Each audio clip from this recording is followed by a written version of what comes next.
मां धेनु का रहना अत्यंत आवश्यक है।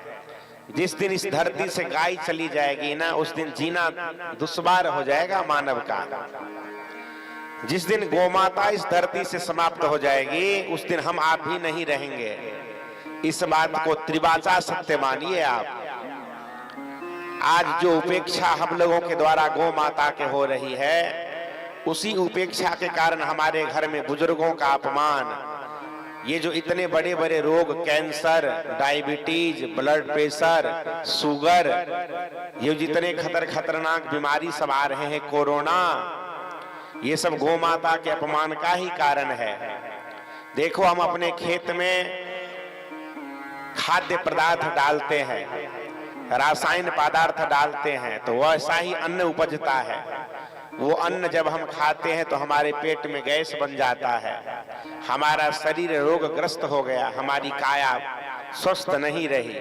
इसके मूल में जो कारण है वो यही है कि हमने गाय की उपेक्षा कर दी, बैल की उपेक्षा कर दी। हम गौ माता को पालना छोड़ दिए, गाय को रखना छोड़ दिए। हम आधुनिक ट्रैक्टर आदि पे आधारित होकर के कृषि करने लग गए, रासायन पे आधारित होकर के कृषि करने लग गए, गौ माता का उपेक्षा कर दिए, इसलिए हमारा ऐसा जीवन हो गया है।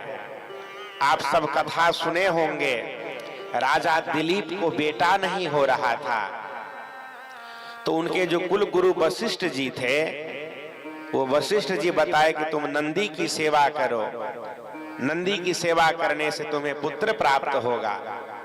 तब वो नंदी की सेवा किए तो उनको पुत्र प्राप्त हुआ, राजा दिलीप को। उन्हीं के वंश में राजा अंशुमान, राजा भागीरथ जैसे धर्मात्मा जन्म लिए, राजा हरिश्चंद्र। इसलिए गोमाता की सेवा मन से करनी चाहिए। गोमाता प्रातः काल उठ करके गोमाता को अपने हाथों से एक रोटी अवश्य खिलानी चाहिए। भगवान इन्हीं चारों के लिए अवतार लेते हैं, क्योंकि संसार का जो नियमन है इन्हीं चारों पे निर्धारित है। तो विप्र, धेनु, सुर, देवता की अगर पूजा नहीं होगी तो हमको अन्न जल नहीं मिलेगा। ये जो नवग्रह देवता है, सूर्य देवता, चंद्र देवता, मंगल, शनि, बुध, बृहस्पति, राहु, केतु, ये जो देवता हैं, इनको अगर हम पूजन में नहीं करेंगे, इनकी पूजा नहीं करेंगे तो हमारा पोषण नहीं होगा।